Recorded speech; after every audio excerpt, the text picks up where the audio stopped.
That was sexy. All right, welcome back, Wisco Fanatics Wednesday. We're starting a little bit late today because we just got done watching the end of the Brewers game. The Brewers did just beat the San Diego Padres, closed out the win, so they finished off win number 96, tying the franchise record. So the Brewers they have 3 games this upcoming weekend with the Cincinnati Reds at home. They only need to win 1 to set a new franchise record, so that's what we're going to be looking for. With that said, today we have 8 baseball games to discuss, and to be honest, it's not going to be a super in-depth recap of these 8 games because we're going to discuss some of the contextual things that go along with these as the Brewers are nearing the playoffs. There's more context to be discussed than I think there needs to be individual takeaways from the games like we really normally do. And then it's going to be kind of a similar situation when we get to Badgers football, so we're going to discuss that as well. But let's get it going with the Brewers, starting with the Angels series right after we hit the intro. Welcome to another episode of the Wisco Fanatics Show, where we cover the Packers, Bucks, Brewers, and Badgers basketball and football teams from an optimistic and realistic perspective. Wisco Fanatics is brought to you by Cardboard Legacy, Wisconsin's most complete sports card shop. Buy, sell, grade, and consign all at their location in Oshkosh. Alrighty, so as I said, we're going to go through the Brewers' last 8 games, starting with last Wednesday evening against the Angels. And Jake, you can give me the couple thoughts that you have on last Wednesday. Yeah, so back-to-back 9-2 wins for the Brewers. Nice little easy cruises to some victories here. And Brandon Woodruff's on the mound for this one. 5 innings, 2 hits, 1 earned run, 9 Ks. He threw 69 pitches. Nice. 52 of them for strikes. So that's why, when you see him go on the 15-day IL, which, I haven't found any updates on his injury. I don't know if you have or not. The latest that I saw was that he was visiting with his surgeon yesterday. Yeah. So, yep. I would imagine we'll get something soon. Mm-hmm. But that is the latest that I saw was he was visiting with the guy that did his shoulder surgery yesterday. Yeah. And, Pat Murphy, what did he call it? Moderate, I believe. Moderate. Yep. So hopefully some good news on Woody, but that's the reason that we need a guy like Woody in the playoffs. He fills up the strike zone. He gets quick, easy outs, and he can give you 5-6 innings every time he's out there. So absolutely hoping, especially after everything he's been through, not just for the team success, but, for his personal success too. Would love to see him pitch a couple games in the playoffs. Couple meaning like 5 or 6 because we're going to go to the World Series, right? Nick Mears comes in for Woodruff. He gets an inning, gives up 1 earned run. Both of those were solo shots, I believe. Fetty pitched 2 innings and Uribe pitched an inning. So Brewers, Bowers knocked out the Angels starter early with a line drive, a 98-mile-an-hour sinker. He reached on an infield single on that. The ball hit off his forearm. I think it actually hit him in the rib cage, to be honest with you. Oh, well, they call it a forearm contusion, I guess. Angels reliever Connor Brogdon came in and gave up an Oppo 2-run single on a 2-2 pitch from Perkins and a 3-run homer from Frelick to give Milwaukee an early 5-0 lead. So that's what the Brewers do, right? They grind. Just jump in on that home run because Sal Frelick fouled off 4 straight pitches before hitting that home run. Yeah, that's what Sal Frelick does, right? Yeah, that's a grind at bat right there. So that talking about grinding in at bat, that's what the Brewers usually do. They grind out your starting pitching, and then they get to your bullpen, and then that's when they attack, right? The crew does it again. They certainly do, Justin. After that 5-0 lead, where am I on my notes? Yeah, 5-0 lead. Innings 3 through 5, 0 runs, 0 hits for the Brewers. Angels got 2 solo shots from Ward in the 4th and the 6th inning. Brewers got a run on a wild pitch in the bottom of the 6th and a bases clearing triple from Perkins in the 8th. Bases were loaded off of 3 straight walks from Yelly, Terang, and Durbin. Absolutely phenomenal stuff by the Brewers. The bullpen did their job. This was a nice, easy win. Perkins, his triple was the 2nd of the year. He's up to 19 RBIs, and he had 5 in this game, which tied his career high. So very nice job by him. He had three of his 5 RBIs were with 2 outs. Frelick, all 3 of his RBIs with 2 outs. So 6 of the 9 runs were with 2 outs. So nicely done by the Milwaukee Brewers. Yeah, and you mentioned Woodruff, and he had the 9 strikeouts in the 5 innings that he pitched, 69 pitches. That didn't really signal to me that there was going to be any big issues. I believe the strain ended up being reported when he was doing his bullpen work in between his starts. Was when the lat strain popped up, or the oblique strain popped up. I just want to say this. It does end his regular season, so that to me was just kind of like a transaction that needed to be made because they sent Woodruff to the injured list to call up Robert Gosser. It doesn't. Not everything has to be the worst case scenario right away. And people, I talked to Jake about this. I'm like I said, people did the exact same thing when Christian Yelich got scratched with back soreness. Like, oh, he's done for the year. Yep. He was done for 4 days. Yep. So the Brewers are not, after the regular season is over, they're not going to have another game until October 4th. Brandon Woodruff's injury is retroactive, I believe, to the 18th, I want to say. Which would have been last Wednesday. Or no. That would have been last It was last Wednesday. Oh, no. That's last Thursday. Geez, I don't know what I'm thinking. Last Wednesday would have been the 17th. I believe the injury was retroactive to the 18th, which puts them into early October. So if it's the 15-day minimum, he's going to be fine for the opening round. If they want to give him the opening round off and have him pitch game 4 or 5 of the NLDS, they could do that. They could have him out until the NLCS. That's all workable. But assuming that he's going to be done for the rest of the season, I think is a pretty nihilistic viewpoint to have on it. Now, the other thing that I want to give credit to is Eric Fetty. He pitched again today, which we'll talk about. But 2 scoreless innings, I think I am convinced that I would rather keep Eric Fetty in the bullpen over, say, Tobias Myers. That's a discussion to be had. With him in the relief field. Now, if we need a spot starter, then I might take Tobias Myers over Eric Fetty. But that's one of the things we're going to have to see about a week from now. We're going to do some playoff roster predictions and things like that. So, going into the 3rd game of the Angels series, Quinn Priester was fantastic. The first 6 batters he faced, all of them were strikeouts. 8 of the first 9 were strikeouts. He did give 2 runs by hanging a breaking ball for a home run. Going into the top of the 6th, if Mike Trout gets rung up like he should have, Quinn Priester will likely finish his 6 innings for a quality start. But, Mike Trout gets the call over Quinn Priester. He finishes 5 2/3 with 3 hits. Did have 2 walks. Only one of them scored, and had 10 strikeouts. 19 straight wins now in Quinn Priester games. Caleb Durbin drove in both of the Brewers' first 2 runs, both of those with 2 outs. Joey Ortiz got another crack at the bases loaded. He swung and popped up on what would have been ball 3. But what I want to say with this is people are like, oh my God, why did Joey Ortiz have so many at-bats with runners in scoring position and runners, with the bases loaded? It should be somebody else. And it's not even something that we need to be like, why isn't Joey Ortiz doing better? It's something we need to be like, okay, the 6, 7, 8 hitters, give those guys a pat on the back for getting on base so much. That's where the focus needs to be, in my opinion. Yeah. In the bottom of the 7th inning last Thursday, Jackson Chourio smoked a ground rule double over the center fielder.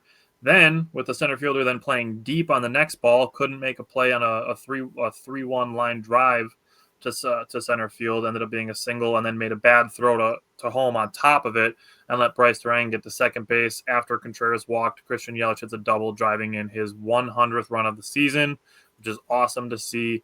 And Andrew Vaughn hit a sac fly to make it a 3-run inning for the Brewers. I also want to give credit in this game to Caleb Durbin and Blake Perkins for their defense. Blake Perkins is absolutely going to be on the playoff roster. He's going to be a defensive substitution. And with this, the Brewers got their 12th sweep of the season. That is a league-leading 12 sweeps. So what did you take away from last Thursday? Damn, I thought I could sneak that 12th sweep over your head. You took Blake Perkins tying his career high in RBI in Game 2, so I was getting the 12 sweeps for Game 2. That's completely fair, brother. So like you said, Priester did strike out 8 of his first 9. He didn't allow a base runner until the 5th inning when he allowed a walk and then a home run. That was really the only 2 mistakes that he made in that game, in my opinion. Outside of those two, I wrote that he was special again. He was really, really good. He's probably been our second best starter this season, I would say, outside of Freddie. I mean, if we're looking at it like from the playoff starting lens, it's going to be Peralta Priester. Yeah, those are going to be the first two. Yeah. Yep. So on top of that, Brewers were losing 2-1 when Priester was pulled. I think that's something important that should be talked about. They did come back and tie the game. So what I wrote down is no runs or hits for either team through 2.5 innings. Brewers scored in fourth from a Vaughn double, Collins grounder, and moved in the third, and good hustle from Durbin to give the Brewers a 1-0 lead. I always like to point out hustle and good defense, man. Those are two things that can't be taught. Those are some of those things that you can teach good defense. I guess you can watch film and stuff, but some guys just have a feel for it. You know what I'm saying? And those are two things where you have control over your body, right? You can hustle and make a diving catch, or you can hustle to first base. Those are the few things that you have control over. After the 1-0 lead, Durbin comes up clutch again for the Crew in the sixth to tie the game with a single to score Yelly, who got on with a single of his own. So nice job by Yelly and Durbin combining to tie the game. Brewers were great in the seventh. First of all, they had a fucking crazy catch from Blake Perkins, dude. That was insane, dude. I watched that probably about 15 times. I was so sick. And then Churio, like you said, smoked the ground rule double. Turang, RBI, Contreras walk, Yelly double, and Vaughn sack fly. And just like that, I wrote at a snap of a finger, the Brewers score 3 runs on you before you can even look up. And that's what makes this team great. The pitching, the defense, the hustle, and they could put big innings together. And, it's new faces that are doing all this stuff, right? Like the Durbins and the Vaughns. And today we had another guy that's a new face to this team this year that, was producing runs. And it's just something that there's just something special going on in Milwaukee this year, man. I know some fans are kind of getting down because they're like, oh, we're losing a bunch of games late in the season. And it's like, contextually, I need you to take a step back from your fandom and really understand what's going on. That's what we're going to do. Basically today when we discuss these games, let's save context. There's okay. Plenty of it to get to. Let's run through these games quick. Cardinals series, Cardinals game 1. Let's start with that one. Yeah. So Mizorowski, 3 2/3, 5 hits, 2 earned, and 3 walks. He also had 3 Ks. Big Z came in for a third of an inning, got roughed up a little bit. Anderson got roughed up. So that inning combined for them, they gave up 7 hits and 5 runs. Those are 2 guys that honestly are maybe Z because he's lefty, but Anderson, not even a thought. But I don't think Z either one either. Yeah, I don't think so either. I think this game kind of put the nail in the coffin for Z. He was on a little bit of he's a little streaky. He was on a little bit of a heater there for a little bit where I was like, maybe. But then, this is, like I said, probably the nail in the coffin. Piamps, obviously, we know that he got DFA'd and picked up by Atlanta, if I remember correctly, right? And then Tobias Myers, he's another guy that's kind of a fringe guy. He's been pretty goddamn good in the bullpen. He's had like a couple outings where he got roughed up, but he's a fringe guy for me. I'll have to look into it a little bit deeper. But Brewers, this is what I wrote down. Brewers had 12 hits. They were 0 for 8 runners in scoring position compared to St. Louis, who was 6 for 18. Still played some solid defense as they turned 3 double plays and got an outfield assist from Jackson Churio. Learning curve for the Miz. You can have the velocity. You can have all the spin rate that you want. But if you don't have the command, it's not going to matter. He sometimes misses a foot outside. And then when he's trying to really dial it in, then he catches a whole chunk of the plate. And that's the stuff where they're going to be able to hit 1 billion miles an hour. They're professional baseball players. They're not there by mistake. Baseball is one of the few sports where merit actually matters a lot. You have to earn your way up the ranks, like quite literally. So for the Miz, this is just one of those things where you have a young, talented guy, and you're just, as a fan, you're going to have to sit back and you're just going to have to enjoy the ride. You're going to have to let them drive this Maserati very carefully and guide him through some of these starts. And that's just what you're going to have to deal with. His role in the playoffs is going to be something that maybe none of us see, honestly. Is he going to be a starter? A starter, or is he going to be a long relief guy? I would lean more towards the Corbin Burns, Brandon Woodruff style of stuff that they've done with those guys, where they, after Corbin Burns was good in the playoffs for that, was that 2018? Is that 2018? Yeah, because then 2019 was his bad year. Yeah. Then, he took his lumps in, like you said, in 2019. And then after that is when he started to kind of turn it on a little bit. But, I think a bullpen role would probably fit him a little bit best. So he don't have so many high leverage situations like back to back to back. Let him just eat one inning of high leverage so he gets used to that anxiety. On the subject of Mizorowski, that you discussed you kind of have to put up with some of this, some of that. I think we, obviously as Packers fans, we have a similar thing with Christian Watson, except the thing instead of command you're putting up with is you're going to be putting up with soft tissue injuries. It's just one of those things that comes with crazy athleticism is you have to be able to take the good with the bad. Yep. Christian Watson's a 6'4" dude that can run past everybody and make fast people look slow. Yeah. Very true. That's not something you can just keep on the tracks at all times. If you did, he'd be a better version of Jamar Chase and that he's taller. But you have to deal with some of that stuff. It's not always going to be the 100% ideal scenario. So my thing with Jacob Mizorowski is with the 2 walks that he had in the bottom of the first, one of them came around to score and his command was iffy. That leads me to think that the Brewers won't use him necessarily as a bulk starter. He will be, in my opinion, either in a relief role where it could be potentially high leverage. It could be the 6th inning of a 2-1 game and you put him out there for an inning. I could also see having him go out there as an opener. And we say, okay, Mizorowski, no matter what happens, you're going through the order one time. Yep, that's how I feel they should use him too.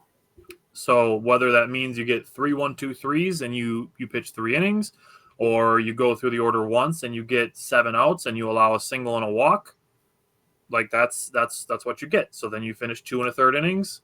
After you're through your first time through the order, then we're gonna bring in next player. But for me, it's putting him in a role where you're not expecting him to give you length. Mm-hmm.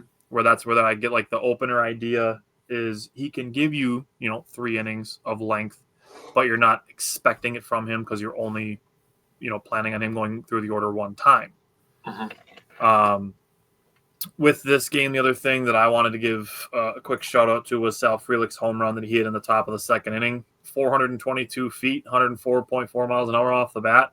I loved to see him be able to hit a monster home run after getting completely shafted by the strike zone twice on looking strikeouts. Yeah, it felt like a little bit of baseball justice. But did you have anything else from the first game? There really wasn't much else to take away. So the second game was probably the one that I had the most to talk about. It was good to see Joey Ortiz coming up clutch in the bottom of the 2nd inning. Jake Bauers hit a double to left field, to left center on a 9-pitch at bat. They gave an intentional walk to Andrew Vaughn, and then Joey Ortiz punched a single to right field. All of those things happened with 2 outs. Mm-hmm. So it was good to see Joey Ortiz do that well. Chad Patrick was perfect through 4 1/3. This was Sunday. I believe this was Sunday because then Monday, Tuesday, Wednesday. Yeah, this was Sunday's game. Yeah. Or no, Saturday's game. Sorry. Saturday. Chad Patrick was perfect through 4 1/3, then gave up a liner and 2 super soft bloopers that tied the game at 1, the bottom of the 5th. Another blooper and a soft infield single started that inning. A sacrifice bunt advanced them both, and then Patrick was done. I think part of it was that there was a lefty coming up, and they're pitching to leverage with a bullpen that hasn't had a ton of use lately going into this weekend. And then I also think that part of it was trying to replicate some playoff type situations for Ashby. As you're coming up in a tie game, you're coming in to face a big lefty, trying to kind of simulate that a little bit of a playoff situation for Ashby. And then I also think they were trying to protect Chad Patrick's pitch count a little bit. I think Chad Patrick is the Brandon Woodruff plan B in my mind. Okay. So I think they were trying to protect his pitch count a little bit. Obviously, we saw him make a spot start today. But Brendan Donovan did get a single on a low breaking ball, similar to a ball that he homered on in Milwaukee last week, actually, that I gave him credit for on last week's show. A ball that just below the strike zone that you just give credit to a hitter because most guys are just going to swing and miss at that or hit it foul. So for him to put that in play, that's just good on him for being a good hitter. The next guy grounded into a double play. Caleb Durbin leadoff double. Andrew Vaughn 1-out fly tied the game. Bryce Durang hit an oppo single in the top of the 10th with 2 outs to give the Brewers the lead. And then the bottom of the 10th, a comebacker to Jared Koenig. Looks the runner 2/3 of the way back to second base. Goes to first, gets the out, and then Andre Monasterio makes a great play to third to make it a double play. Fantastic throw. And they made a perfect comment on the broadcast that it helps to have a shortstop playing first base in that situation. So that was great stuff to see. Good to get a win, even though the strike zone was bad. The Brewers were still hitting the ball hard. I was somewhat pleased to see the way this game turned out. So what did you have from Saturday? Yeah, so I brought up the 3 double plays that they converted on the day before. They had 3 more today. So we start out this game. Bauer's double. Oh, where am I? I apologize. Yeah, so Bauer's had a double. That was his 8th of the year. The Brewers had 5 doubles today. Well, not today. On this day. I wrote down today as I was taking my notes, so I apologize. They had 5 doubles. Bauers, Contreras, Vaughn, Frelick, and Durbin all had doubles. So the Brewers were hitting the ball hard, to your point. Turang, Vaughn, and Ortiz all had RBIs. All of them 2-out RBIs. So big-time clutch hitting from the Brewers. Bauers with a double on the 9th pitch of an at-bat after following off 4 straight in a 2-2 count. Gets Brewers their first scoring threat. Vaughn walks on 5 straight pitches. The first one was a strike. The next 4 were balls. Ortiz knows Mikolas wants to attack the zone after 4 straight balls. So, and this is a credit to Joey Ortiz, by the way, being a smart baseball player, knowing that he wants to attack. He does not want to give up too many pitches. So he sees a 4-seamer and he's ready to attack. And he gets an RBI for it, 1-0. And then Arenado ends up tying the game in the 4th inning. Cardinals take the lead off of Donovan single, like you said, and the Brewers tie it from Vaughn on a sac fly after Durbin led off with his own double. That was Durbin's 25th double of the year, so Durbin is absolutely clutch and hitting the ball hard all year and playing good defense. Caleb Durbin's good, by the way. Yeah, real good. He might be Rookie of the Year right now. Dude, we've had like 5 players that are like up for like Rookie of the Year. I'd say 4 pretty easily. Yeah, 4 pretty easily. 7 through 9 were scoreless. 1 hit between both teams. And then Koenig pitched the 9th and the 10th. He got a double play in both innings to close it out. But none more was more impressive than the perfectly executed, and I cannot say this enough, perfectly executed one. Koenig does a perfect job taking his time, looking Nootbaar back. First of all, if your name is Lars or Nootbaar, why the fuck are you running on this? That's the first goddamn point I have to make. He's the automatic runner in the 10th inning. Looks him back, throws it to first, and then Mona just a freaking rocket to third base. And I was freaking hype after I saw it. I said, hell yeah, dog. We out here like this. What an amazing play, seriously. Like, to leave the bases empty after that probably gave Koenig a really big sigh of relief. Like I said, he got 2 double plays, so great defense by the Brewers, clutch hitting the ball all over the ballpark. That was the game where, after the first game, kind of like how today's game went, I keep talking about it, but it kind of felt like, yeah, the Brewers are locked in on this one. I think they want to win this one. That's why I'm not worried at all. When they actually want to win, I'm just like, yeah, I think they want to win. Every once in a while, when they give up a bunch of runs, on some BS, they're hitting the ball soft. I'm like, they're calling up a random dude to make a spot start. Yeah, they're probably punting this one. It is what it is. Yeah, and that's kind of how I felt about Sunday's game. I'm going to be honest with you. The only note that I wrote down was about Robert Gosser, who was called up to start that game. I was excited to see him back. He was pitching all right.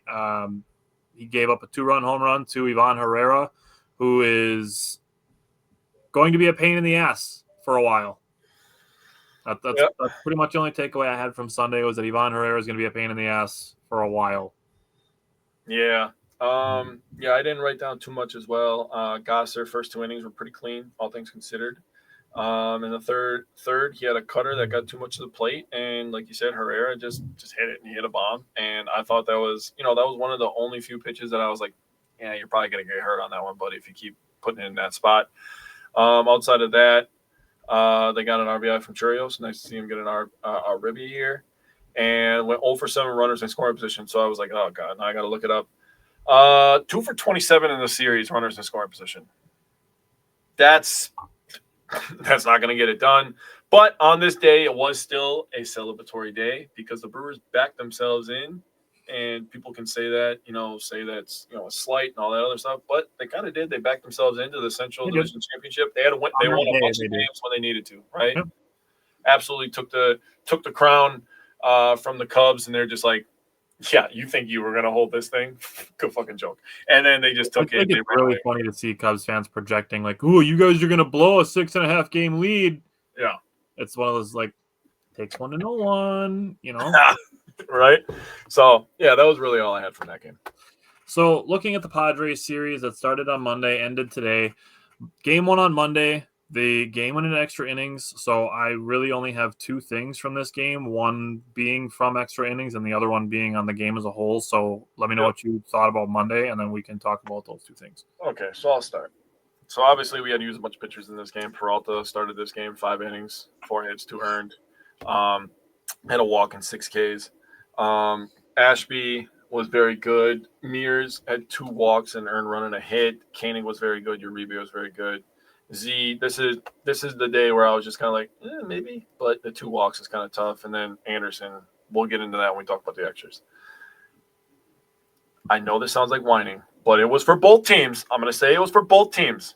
The umpire was fucking terrible. 25 missed calls on the same day that I got the notification on my phone that they're going to allow teams 2 challenges. It was the next day, but yes. Oh, was it? I thought it was announced on Tuesday, but it was announced on Tuesday. Okay, yeah, my fault. But within 24 hours, I wrote it down as well. Within 24 hours of finding that out, we had to deal with a freaking disaster class, dude. What the hell was that? And like I said, it was for both teams. The Brewers were getting calls, the Padres are getting calls. We can't have that. You see one come across at Bryce Terang's neck that gets called a strike, and I'm like, and then they're freaking foot outside. I'm like, what are we calling here, dude? Yeah. These batters have no idea what the hell's happening. The Padres are in a freaking division title race. The Brewers are trying to lock down the number 1 overall seed. Yeah. What are we doing here? What the hell are we doing? Honestly, that was terrible. Yeah.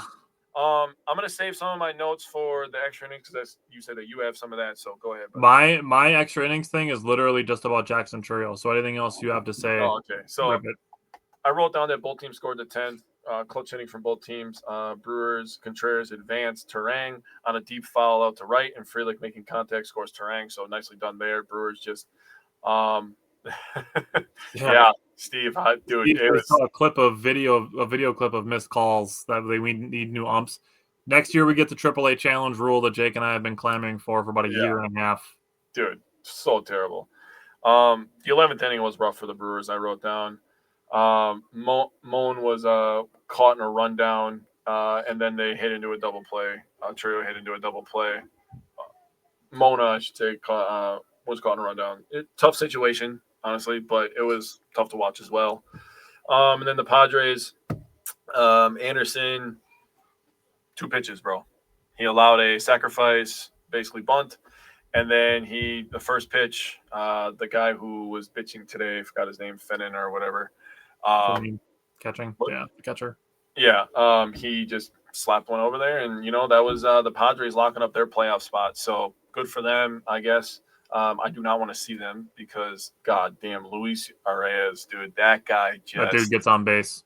Dude, he's got such good hands, bro. Yeah, I cannot underestimate that. He makes contact with fucking everything, dude. Yeah, he's not gonna put balls in the seats, but he's gonna put balls in play, and they're gonna find grass.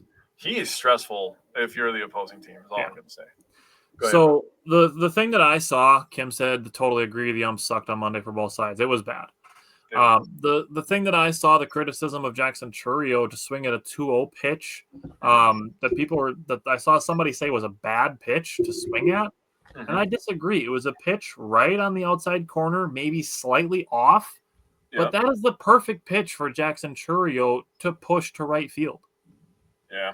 So I was not mad at all at the swing decision. He gets a 2-0 pitch, so he's looking for a fastball, which it was on the outside corner of the plate. Yep. If he puts that into right field, punches it into right field, it's probably 2 runs for the Brewers. Yeah. So I'm not mad at the decision for him to swing at all in that situation. Mm-hmm. Obviously, you don't know before he makes the swing that he's going to ground into a double play, but I have no issue at all with the fact that he swung at it. Last night's game, basically, we get Bruce Zimmerman coming up to make a spot start, knowing that this was going to be the only game he was going to pitch for the Brewers, pitching in Woody's spot, and gave up 2 singles and a walk, and then got ahead to O'Hearn 0-2, got back to 2-2, gave up a grand slam and a 2-0 or a 2-run home run later in the game. And that was about it. It was good, still helpful for him to get through 6 innings, to help eat some innings. That is still helpful. And then he was DFA'd today. Yep. So good to see him come up and give the Brewers 6 innings of help as they near the playoffs and are getting everybody healthy and rested and stuff. So, hey man, when you're playing, what is those sports? Is it like Sports Grid where they have the sports grids? the grids. Dude, he will be such a freaking knock out of the park freaking pick if you pick him. 1 game pull. Players who pitch 1 game for the Brewers, like, dude, that would be an elite pick. I wrote down, I was giggling because I wrote down low-key clutch that he got through 6 innings. Padres scored 4 in the first, 2 in the second, both off of homers, quick 6-0 lead. They hit a 3rd homer in the 8th. Kind of felt like Brewers punted this game, to be honest with you, when I was watching it. Brewers had 4 hits, 2 walks, and 5 Ks. Yelly had a single in the 3rd. Perkins and Ortiz had back-to-back singles in the 8th. After those back-to-back singles, Yelly had a fielded choice, and Chourio struck out. And Frelick had a single to center in the 9th inning with 2 outs. Brewers went 0 for 2 runners in scoring position, and that was your ball game. I just like that Zimmerman was able to eat 6 innings, so we didn't have to use any of our extra bullpen guys. I'm really looking to lock down that number 1 seed, get the 4 or 5 days off or whatever, and then we'll start a playoff series at home. And honest to God, if I see one more Brewers fan say they don't want the Cubs, you soft ass mother hellers, dude. You soft. Dude, we're not scared of them. I want that. I would love to get the Cubs and knock them out. Dude, you know how good that would feel? Fucking fans. It feels so good to be in the championship series, and then they beat the damn Cubs to do it. That would be the most satisfying series to win. Dude, if Steve said the magic number is 1, it absolutely is. The magic number for the franchise record, the magic number to clinch the number 1 seed.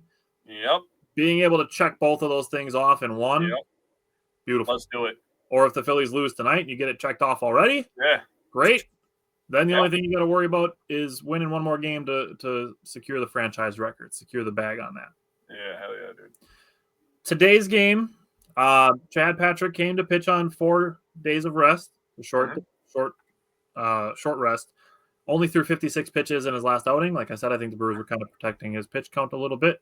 Obviously, having the hindsight today, knowing that they weren't going to be pitching Brandon Woodruff in yesterday's game, made them know that they were going to be doing this. Also, got to give Vinny Rottino credit. Vinny Rottino absolutely knows ball, and one of the things that he brought up during today's broadcast was the fact that Quinn Priester being pushed back a day pushes him back to the Reds series.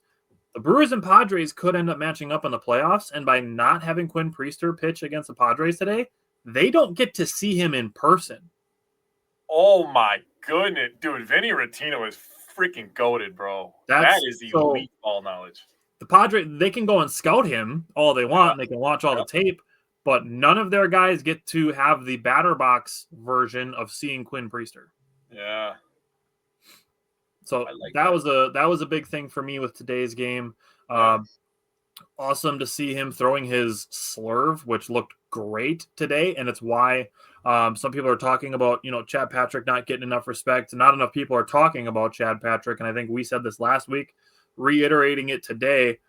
I believe, and I would 100% support Chad Patrick being the Brandon Woodruff backup plan. Yeah, I'm totally cool with it. If we'll talk about the playoff potential roster next week. But if Jose Quintana is able to pitch, if he's your number 3 guy, whatever they're looking at doing here, Chad Patrick, I am not at all opposed to him being your game 4 starter at all. Especially if you have a 2-1 lead, you throw him out there for 4 innings. Totally on board. Yep.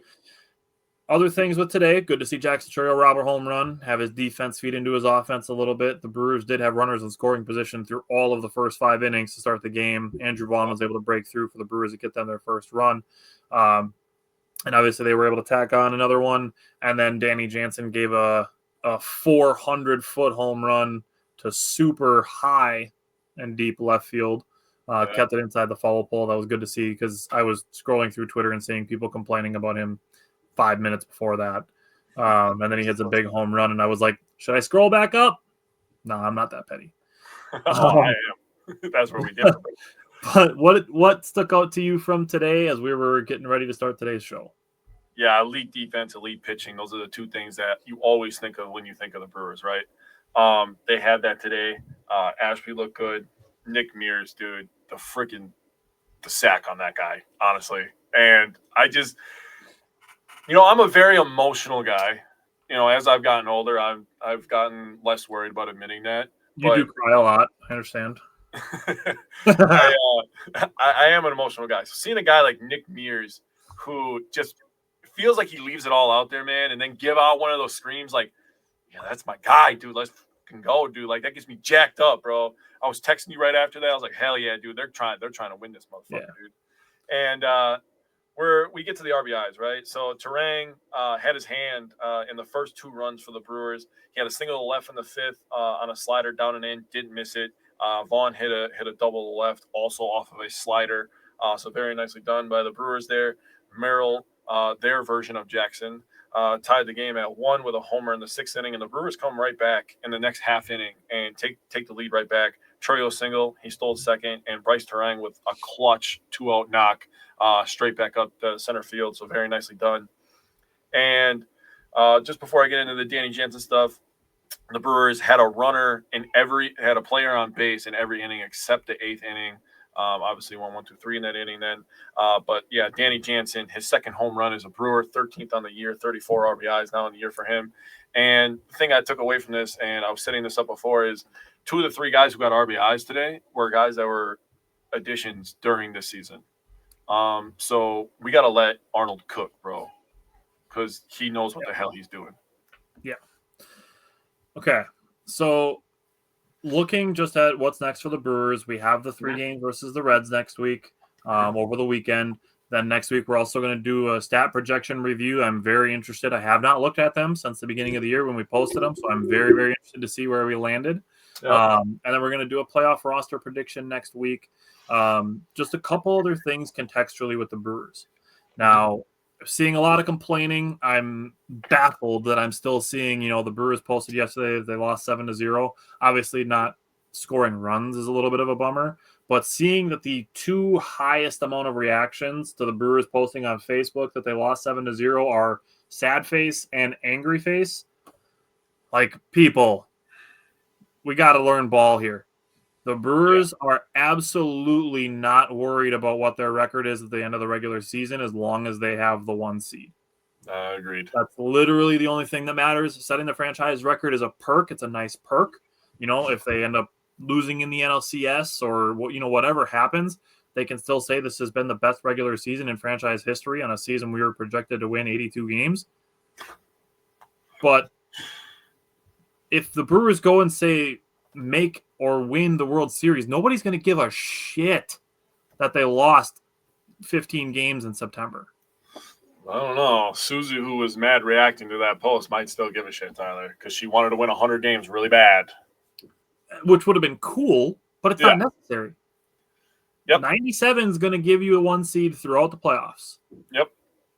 So the more important thing is having everybody getting the right amount of rest, getting the most amount of players you can to feeling 100% before you start your playoff run is the most important thing right now. Absolutely. It's absolutely the most important thing. Because the Brewers, like I said, the magic number is 1. They only need to win 1 out of 3. I don't care if they lose 2 out of 3. I don't care. If it means that the Reds get into the playoffs over the Mets, I'm kind of okay with that too, because fuck New York. They have a big-ass payroll. They don't deserve to have nice things. Hell yeah, dude. I'm with that. Let's go. Miss the playoffs. I'm a little bit low-key kind of cheering for the Cubs to beat the Mets today. I'm not going to lie to you. It doesn't matter. It doesn't matter. The Cubs can win as many games as they want. I don't give a shit. Doesn't do anything for them. They're not moving up anywhere. So, honestly, if the Reds are like, all right, we'll let you guys win game 1, I'll let the Reds win the second and third game. I don't care because the Brewers will already have secured what they need at that point. Yep. So, a game like last night, not putting a ton of stock into it. Bruce Zimmerman is not pitching a game for the Brewers in the playoffs. No. Sorry to say it, but Andre Monasterio is probably not going to see a lot of playing time in the playoffs. He's going to have some, but probably not a lot. Danny Jansen might not see the field at all in the playoffs. So we're talking about guys getting playing time like Rob Zastrisny, Grant Anderson. Like these guys are not seeing time in the playoffs. Yeah. Steve said that's all I was hoping for this run was 97 wins and then kick ass in the playoffs. Absolutely. Again, if the Brewers go on a big run or even a modest run in the playoffs, like it's going to be a good season. Like this is already an exceeding expectation situation. Mm-hmm. And now people are whining because they're not winning 14 games in a row going into the playoffs. Like I get you want to have a little bit of a sense of confidence, but the Brewers win 97 games and have a new franchise record. They're going to be pretty confident going into the playoffs. Yeah, I'd say so. I would say so. And it's not like the Brewers are a team that really has a mentality of, oh no, we've lost 5 out of the last 8 games. Are we going to be able to win in the playoffs? How many times do you have to hear during a mid-game interview guys talking about the people? It's the people, the people, the people, the people, the people. And you think they're the kind of people that are going to be like, oh my God, we lost a bunch of games while we were trying to get our rotation set and get guys to be right around a rest and recovery so that they were 100%. And you think that's going to affect their mentality? I don't think people really understand like how psycho-professional athletes are to begin with, much less having ones whose coaching staffs and front office are constantly talking about their character. Yeah, I don't think that Murphy crosses me as the kind of guy that's going to let guys lose focus or lose confidence. He's always instilling confidence in all his players, dude.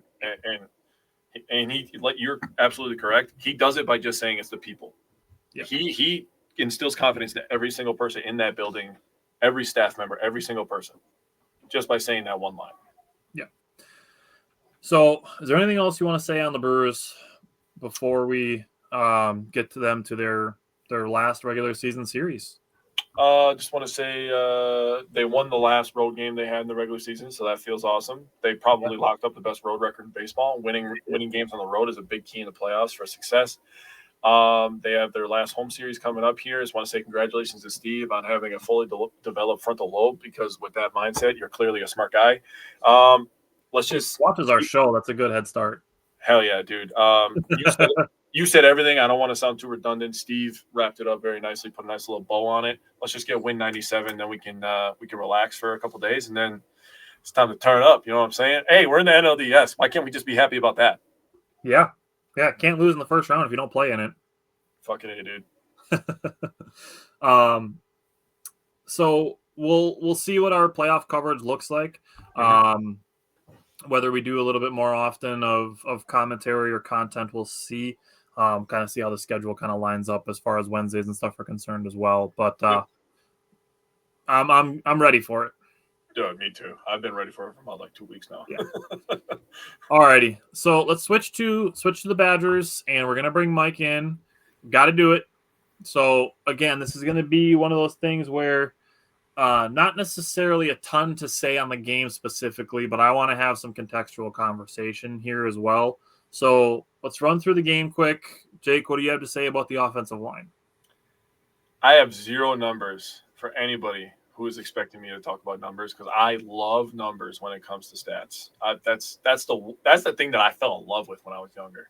I hated math class. honestly, I love stats. I would say if we're talking about the backbone of our show, I would say statistics are one of the vertebrae. Oh, 100%. So, God, this is what I wrote down. The offensive line, we can't even get snapping correct, first of all. We have too many pre-snap penalties. We have too many missed assignments. We're not combo blocking. And for God's sakes, we used to have a goddamn center who could snap the ball and pull after. We can't even have a guy snap the damn ball now. I'm sorry if I'm yelling. I love sports and I Go love off, King. sports, but God damn it, bro. These guys need to really look each other in the eyes. This is one of those moments where you go from a boy to a man. And adversity is going to hit everybody differently, and how you react to it determines your character. Yep. But all these guys need to look each other in the eyes and really find out how they want the 2025 Wisconsin Badgers offensive line to be remembered. Because 4 weeks into this season, they suck. And I am a very optimistic person. I'm optimistic about life. I'm optimistic about sports. But I am not going to say nice words right now because they do not deserve nice words. Doesn't matter what quarterback's back there. We've tried to give them, the excuse of having a backup quarterback in. It doesn't matter who the quarterback is right now. We could have Tom fucking Brady back there. Tom Brady is not making a good play right now with how the ball's being snapped and how they're being blocked. You have no run game. We don't have time for long developing plays to go downfield. Jeff Grimes isn't able to go into the bag. This offensive line is hindering everything to do with this 2025 season. And I was pretty optimistic coming into this year after looking up Jeff Grimes' recent success with other schools, with the BYUs and the Baylors. Obviously Kansas was a very explosive offense last year. But this offensive line is holding everything up. It's not doing great. And I understand that maybe throwing the curse word around a little bit, but, man, I knew I had to talk about Badgers football, and it was just kind of pissing me off today. Yeah. They've not been good. They need a bye. Yeah. And I can't wait because we're going to talk about the Barry Alvarez stuff, which everybody has heard now. I cannot wait to digest that because I'm interested to hear. I heard Tyler's before the show. I'm interested to hear Mike's thoughts on that. But right now, offensive line, we used to call ourselves O-line U. No, not right now. Mike, I assume you have similar sentiments on the run game. Yeah, unfortunately, this game was a lot of negativity, unfortunately, and I mentioned it in the chat before we met here tonight. I'm the guy that's usually firing chats away while the game's going on, as you guys know, but going in that second quarter and into that second half, I didn't really have any feelings at all. It's just I'm just sad. I'm numb. I just know right now this team can't overcome anything, it seems like, at this point when something's fired at them. So that was just my feeling right now. Feelings, as of this last game here. I guess I will say if there's a bright spot from this, Darion Dupree, he'd had a couple explosive runs. I mean, he ended up only with 14 carries for 52 yards. But, yeah, hey, we had a long run of 17 yards with him. So we're getting there. We didn't get the 20, but we got the 17. Unfortunately, Dylan Jones did get hurt in this game. Hopefully he has a fast recovery he had 6 carries, 20 yards. I guess, if there is any sort of silver lining for that, maybe we'll get to see what Cade Yakameli can do. I mean, he only got 2 carries for 4 yards last game. So, this is now a guy that's not even just old in the running back room, but one of the older guys in this team. So maybe going into this next Michigan game, he can maybe lead by example. Not that he hasn't already. I'm sure he has. But, being one of the older guys on this team, I'm hoping he sets an example, fills in like that captain role, going forward because, as it stands now, we're in for a very long season the rest of the way. Yeah. If Dylan Jones has an injury that's more long-term, which I hope it isn't, regardless of when he comes back, I believe that Darion Dupree should be the lead back. I think he's better than Dylan Jones. I would say the tape so far this year would agree with my thought on that. But I would like to see a little bit more Darion Dupree than Dylan Jones. That said, looking at the passing game, Billy Edwards did play a little bit. His first pass went to Trechkekahuna for 45 yards, and I'm like, all right, cool. His second pass was a little bit high for Ballard, led to a conservative third down call and then a blocked field goal on fourth down. And then he was gimpy after that, and Danny O'Neill had a couple good plays in some RPO situations. But the offensive line, I wrote in my notes, was letting everybody down. Danny O'Neill lobbed a deep ball late, got picked. I mean, didn't really have a ton to say. As far as Maryland defense is concerned, I do not understand how number 3 Reddick did not get tossed. Yeah. The first time he makes an unsportsmanlike conduct play, it's a helmet-to-helmet hit with Danny O'Neill after the ball is out of his hands. Then he gets another unsportsmanlike conduct play penalty later in the game. After 2 unsportsmanlike conduct penalties, how are you not gone? And then later on in the game, he's making more plays. And it's like, why is this guy still on the field? He has 2 unsportsmanlike conduct penalties. Neither of them was he ejected for. Yeah. So that grinded my gears. And then we get to a point where the Badgers finally get a couple good runs going in the second half. And then it's a trick play. We're snapping the ball from under the left guard. Like,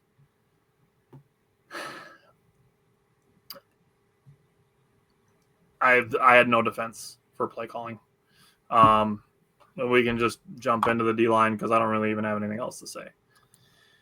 Yeah, so I wrote down that the effort was above average at best. Very few disrupting plays, which is something that you look for, especially from a pass rush point of view. Not playing the attack style of football that we saw the first couple weeks of the season.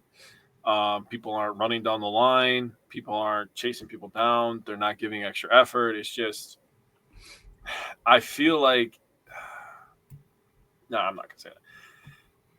I think that this team needs an attitude adjustment is basically what I want to say. That's all I got. That's fair. As far as linebackers are concerned, it was good to see Aaron Witt starting after I called for him to get some more playing time last week. It's fun to be right, even when the performance is bad. For the team. Yeah, so it's like, all right, consolation prize. I was right about Aaron Witt earning more playing time, and then he got to start. So that was cool, I guess. He made a really nice tackle in the flat after the blocked punt. Mason Posa got a lot of playing time. He had a pass breakup on third down of the first series of the second half. And the second drive for Maryland, a 3rd and 10, Mason Rieger got a sack. So a couple good things out of the linebackers. Unfortunately, I'm pretty sure Mason Rieger doesn't have any eligibility left after this year, and I think Aaron Witt might be a senior. He's done too. Yeah. So it's like, Mason Posa's here, but some of the guys that we have that I'm excited about aren't going to be here after the season's over, which is unfortunate. But Mike, what do you see, feel, think about the secondary? I thought we would come into this game a little bit with our, heads on fire, so to speak, especially after that performance against Bama. And I mean, Austin Brown even said it before the game. We can't give up explosive plays to this quarterback. Unfortunately, we did give up a few. I think missing Preston Zachman definitely was a big loss going into this game. Hope to God he's not out long term, but I guess he was in like a leg boot and on a scooter, I guess, supposedly during this last game on the sideline. So that's not good at all. But Malik Washington, the true freshman quarterback, he's definitely got some tools. It wouldn't surprise me if he transfers to a bigger school next year, I would say, to get that NIL money. But no, 265 yards to the air, 2 touchdowns. Badgers gave up a backbreaker in the second half on that long 62-yard touchdown pass that kind of went over the top on the safety. That pretty much put it out of reach. But I think personally this is back-to-back weeks where secondary as a whole was not good. They still gave up explosive plays, and to be honest, I think it would have been a few more if the Maryland receivers would actually catch the ball. I mean, the Malik Washington stats were 18 of 34 for 265. That probably should have been right around 23 or 24, 24 of 34, because those receivers definitely couldn't catch everything thrown their way when they should have. So I really thought that this is back-to-back weeks where cornerbacks got beat. I hate to name drop them, but Rico Holman got beat a couple times again, and that I thought definitely could have been a little avoidable. I didn't know if it was something to do with maybe the defensive call. Like, for example, I know our pass rush wasn't necessarily the greatest this past week, so I don't know if like the corners were just laying off a little bit too to not let anything get by them in that case or what. But yeah, I mean, there's nothing good to say at the end of the day. This was just another one of those, another one of those weeks where I really don't want to say anything else because it's going to turn into not so many positive thoughts. So let's just discuss Badger football as a whole, just kind of where they are. As far as Fickle is concerned, obviously there was plenty of fire Fickle chants inside the stadium. So there is, a complete one side of fire Fickle, and then you have the Barry Alvarez side on comments where he said Badgers fans are spoiled rotten. Mike, I'll let you go first. Where kind of your thoughts, where you stand as far as the program as a whole sits right now? Sure. So ever since, Luke Fickle took over, we're about 2.5 seasons into this thing. And, you're going back to like some of these games where, again, whether it's against Big Ten opponents, Alabama or whatnot. And I really think at the end of the day, the common theme since Luke Fickle's has taken over is that this team cannot overcome any sort of adversity at all during a game. If they get behind, they're pretty much screwed. That's basically that's like just looking at this like broad, big picture, getting scored on against Iowa in that first quarter. We didn't, have a pulse. Minnesota last 2 years actually. Just again, Penn State, when Braden Locke throws that pick six and then we go down, and that's end of third quarter when we're still in the game. There's just no response. Oregon, same thing, where we had 2 more possessions after that where we could have, made an impact, but we ended up only scoring 10 to 13 points in that game and the same thing for Penn State too, where we just could not get anything going.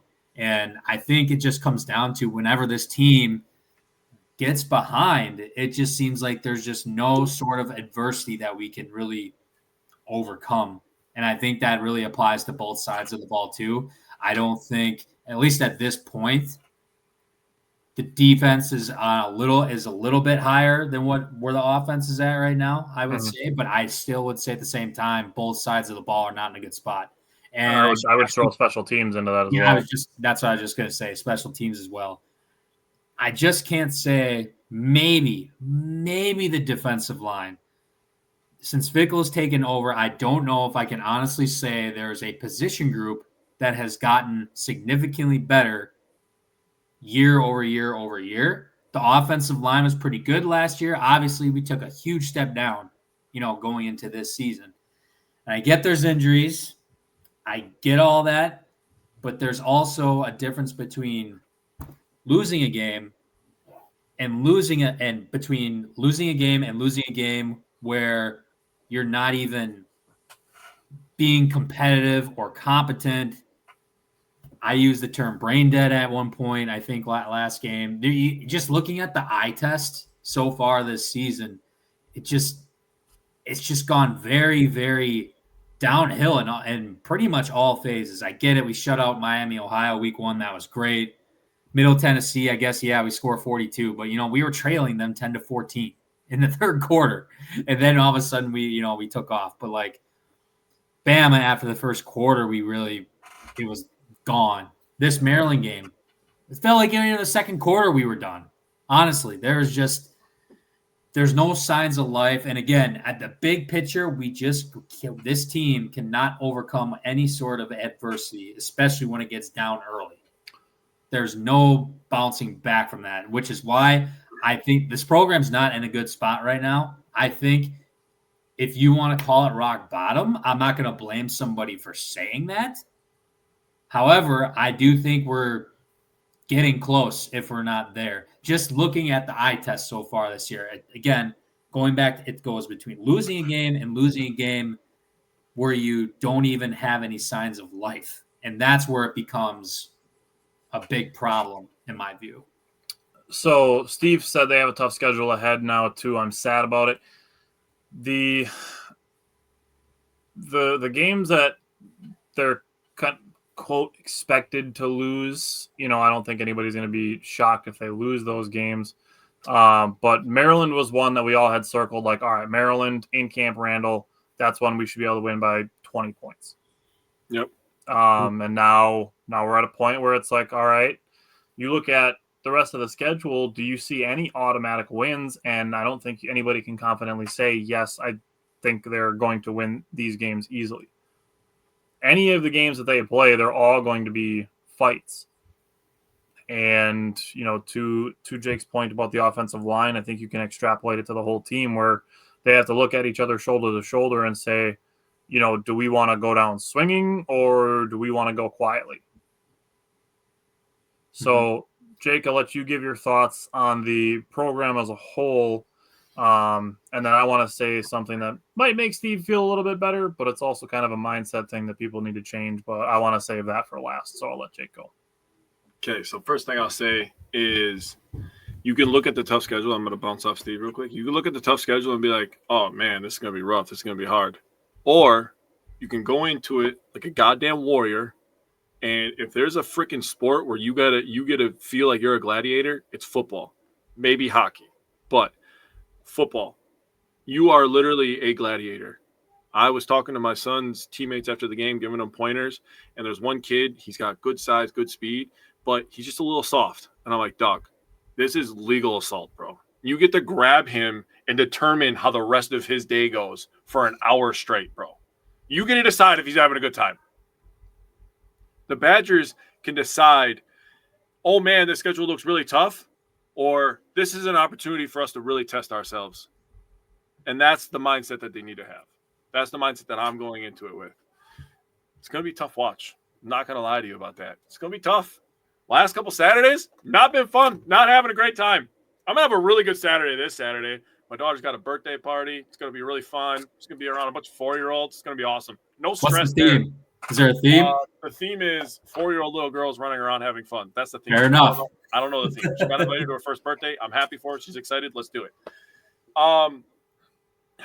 The state of the Wisconsin Badgers football. They have a lot of gut check time ahead of them. And I really just have comments on Barry Alvarez. So I'm gonna say what I gotta say. Mikey did a nice job. It's gonna be tough. You got a lot of shit you gotta work through. All right, you want to say your stuff about Barry Alvarez? Like, I don't know if you guys, if you want to say something about it, Mike, if you want to add on. So Barry, I love Barry Alvarez. Okay, I don't hate Barry Alvarez, but I'm gonna tell you the same thing I told Tyler, and it's the same thing that I thought right away. You complaining, you saying that people shouldn't be on Fickle, saying fire Fickle, and you saying that we're spoiled babies is literally you doing the same thing to the fans that the fans are doing to Fickle. How can you do that? You can't do that. That's not fair. That's the pot calling the kettle black. That's literally exactly what it is. So if you want to live in a world where there's already no accountability in college sports, right? These kids get paid millions and millions of dollars now, and they can jump ship after 6 months. There's already no accountability, no mental toughness, required nowadays. And now you're going to be like, well, don't talk to Luke Fickell like that. It's not like he's the highest paid employee in the state of Wisconsin or anything like that.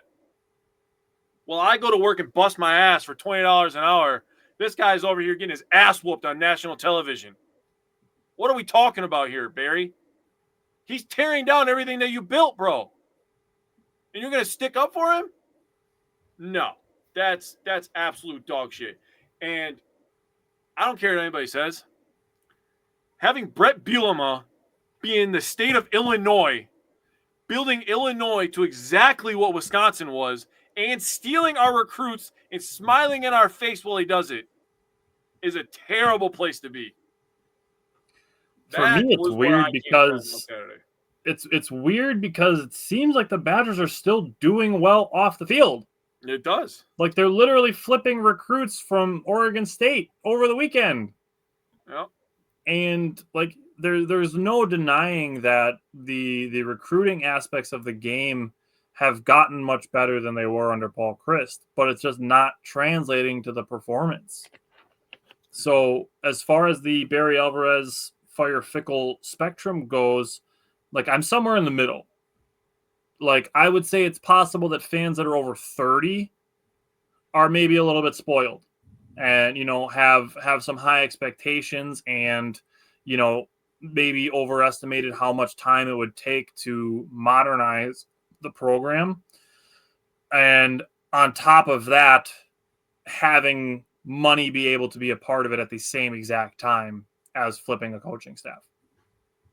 That's kind of really shitty timing, and I'm not excusing anything, but to have the coaching staff change at the same time as NIL happening is really tough. So it's possible, and it's it's something that there's really no control over unless you are the person that has it. But more money for the program to get more players in is probably the first thing that you can say of trying to improve the quality of the on-field product sooner than later. Now, I just want to go a step up above Fickle to Chris McIntosh. I don't think McIntosh should be even warm seated because of Fickle. Even if Luke Fickle gets fired over the bye week, I still don't think Chris McIntosh's seat should be warm because he presides over so many more things than football. And yes, I fully understand that football is the biggest draw. It's the biggest moneymaker. It's the most important hire to get right. But Chris McIntosh, outside of what I would say is football and women's basketball, has done a really good job with coaching staffs for Wisconsin sports. Yep. Specifically the hockey teams, keeping Greg Gard around. The new coach that he hired for the men's hockey team, like volleyball, extending those coaches. That's great stuff. So I have no ill will towards McIntosh as far as anything concerned with Fickle goes. Steve said it feels like we lose in-state O-line prospects and losing the fan base will continue to trend, need to fix the line. And Jake hammered on that a lot. So, Mike, is there anything else you want to say on that spectrum of Barry Alvarez? Put a bow on it, Mikey. No, absolutely. I'm going to actually disagree with you a little bit, first off, on the whole McIntosh thing. I do know and the reason why I do, Fickle was his guy. It was his hire. And this actually ties to Barry Alvarez too.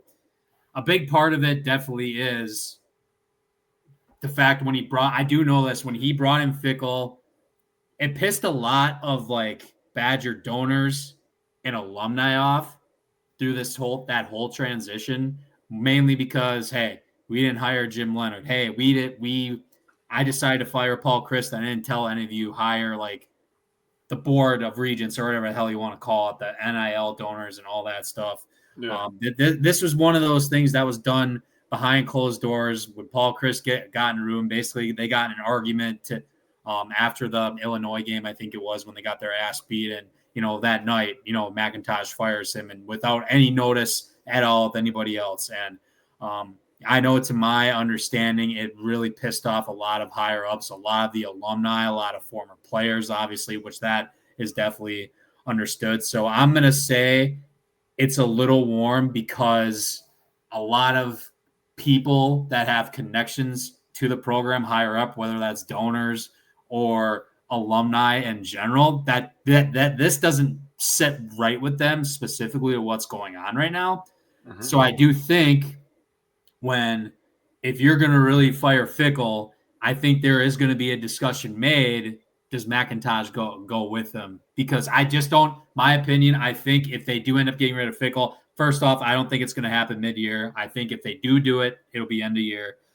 I do think there's going to be a very big discussion on, okay, I don't know if we want this guy hiring the next dude because, look what happens. Although on paper, I think we could say all three of us knew when Fickle got hired, thought anyway, it was going to be a very good hire.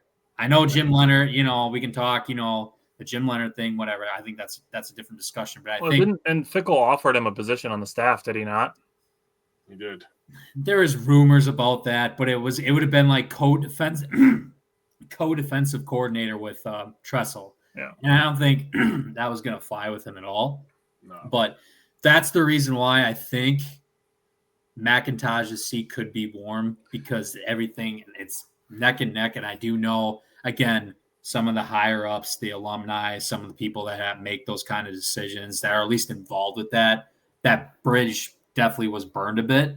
So I do think if the opportunity comes around where, hey, your guy's not performing, you're going to go down on this boat with them. I would say, I guess, to that point, it would be dependent on how receptive McIntosh is to input on the next hire if they went that route. Yeah. No, yeah. I just want to throw it out because I know that kind of stuff has definitely been spiraling a little bit. I want to say, too, going back to the whole Fickle thing, I will say I don't think the players are quitting on the team, for the record.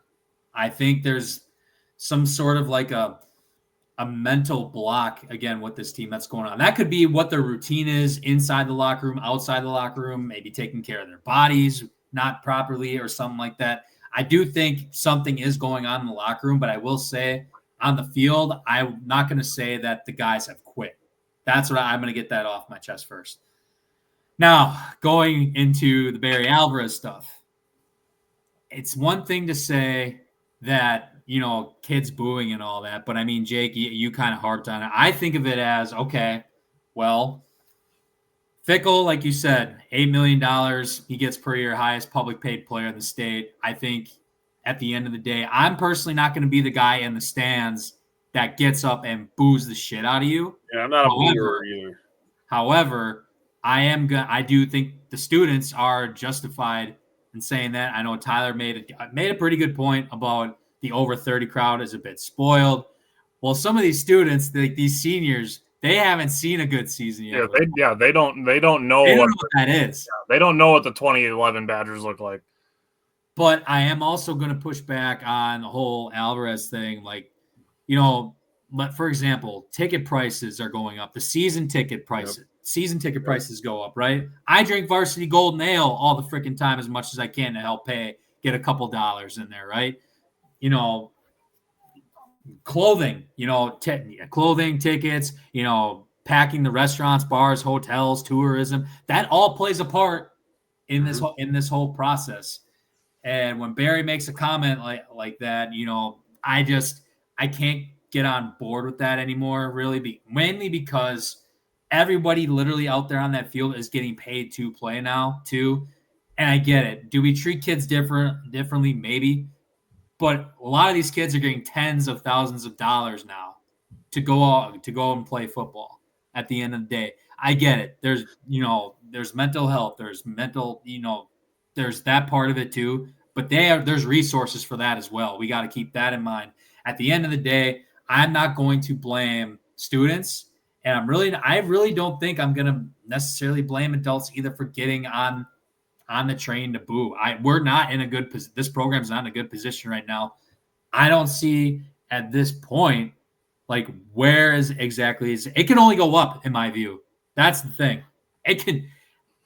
After that last game against Maryland, I don't think it can get really much worse than that unless you literally can't score a point and lose 40-0 every game the rest of the way. Yeah.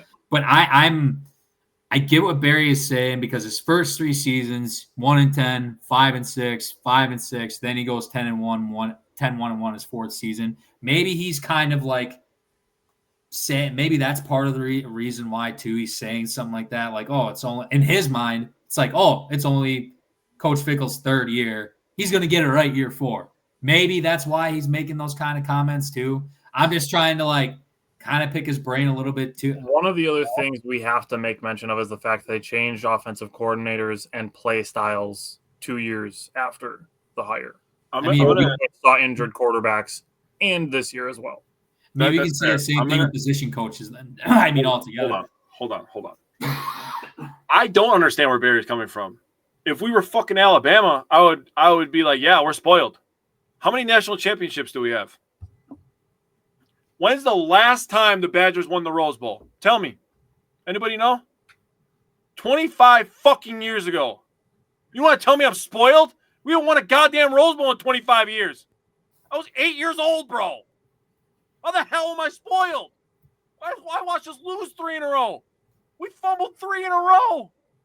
We're the goddamn Bills of the Rose Bowl. We are not spoiled. And it is okay to set standards. It is okay to want to be great. But for you to tell me that I'm spoiled when I spend every damn Saturday, watching this team play, and I spend my money to buy electric and pay for YouTube TV. I go to work to pay for that. Don't tell me I'm spoiled with what I do with my money. You're sitting on a freaking island sipping on your pina coladas all goddamn day. Don't tell me I'm spoiled. Yeah. That interview took place in a steakhouse too, mind you. Yeah. So fancy shit. I saw it. Don't tell me I'm spoiled. I don't get to eat steak. When's the last time I had steak? Probably the last time they won a fucking Rose Bowl. I'm sorry. That shit pissed me off, dude. Anything else you guys want to say? There's one specific thing that I want to end on. No, end it. You go.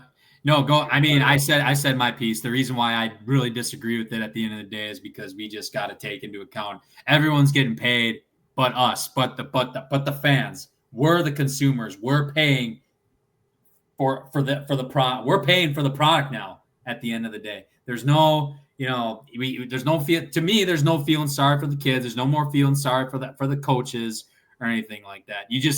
There just comes a point, and they are adults now. The fans are essentially paying for the coach, tax dollars and the kids for the NIL. So I don't want to hear fans really being spoiled much either. Tyler, I do get your point. I understand it. But I just think at the end of the day, all prices are just getting jacked up everywhere. Kids are getting paid, and the fans, are getting a worse product.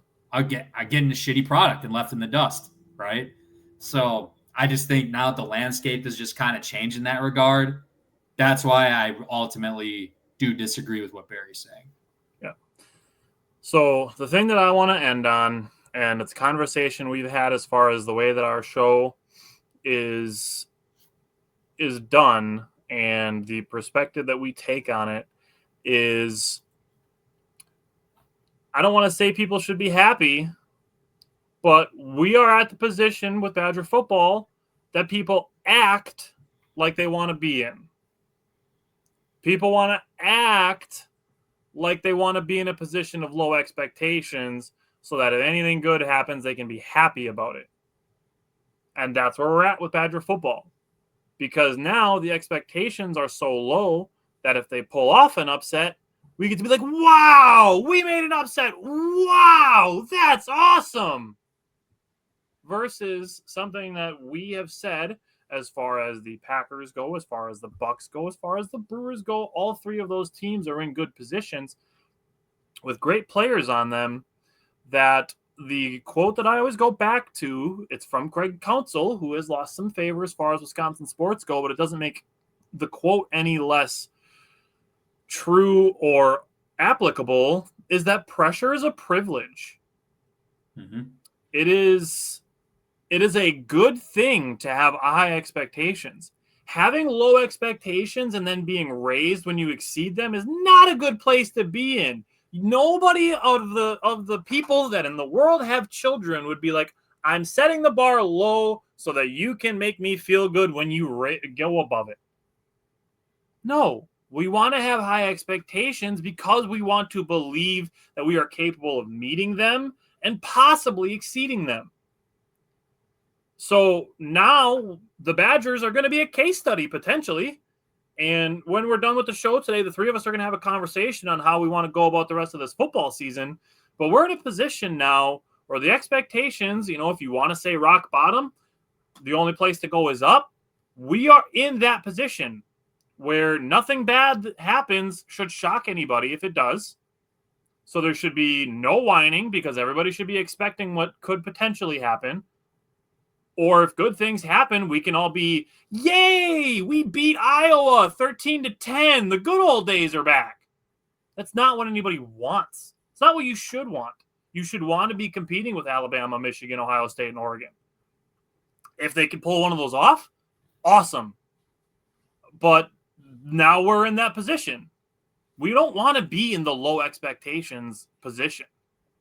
We want to be in the position where we have high expectations. We want to be able to meet or exceed them. So, yes, Steve, like you said, Steve B., there's a tough schedule coming up. But we don't have to look at it and be like, oh, here we go. We're going to lose another game this week. Just go into it without expectations. Yeah. Go into it with the thoughts of whatever happens is going to happen, and we'll cross the bridge when we get there, because those are the kind of things that we should be doing anyways, especially when it comes to things like injuries. Jake and I talked earlier about Brandon Woodruff. That is something you don't have to put yourself in the worst case scenario before you know what the scenario is going to be. That's how we are with the Badgers for the rest of the season. You don't have to put yourself through, oh my God, the Badgers aren't going to win another game. Just take it 1 week at a time. So we'll see what happens the rest of the season. We'll see what happens. But I don't love that we're in a position of low expectations and we get to let the results, if they go well, give us a self-esteem boost. We have to be in the position of wanting and being able to have high expectations because we believe that we are capable of meeting and exceeding them. Which doesn't, and this comes with a caveat, it doesn't mean that if you don't meet high expectations, that you are a failure and everything sucks and everybody should be fired, or, you know, that we should have this viewpoint of like I said, that everything sucks. Steve said, I want a sign of growth and trending the right way, which is fine.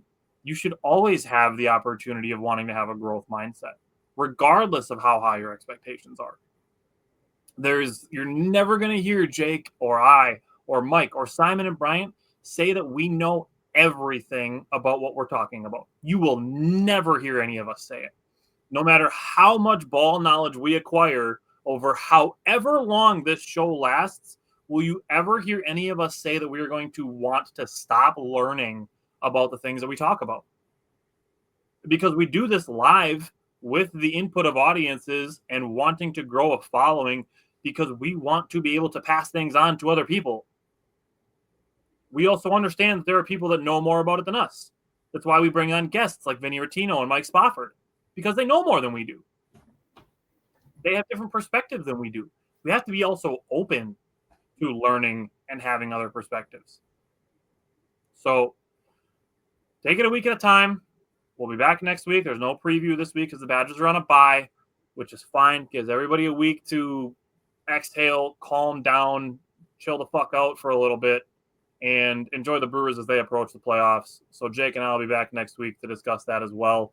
So thank you guys for sticking around to the end of the show to hear us talk about the state of the Badgers. Just take it a week at a time, and we'll see you next week.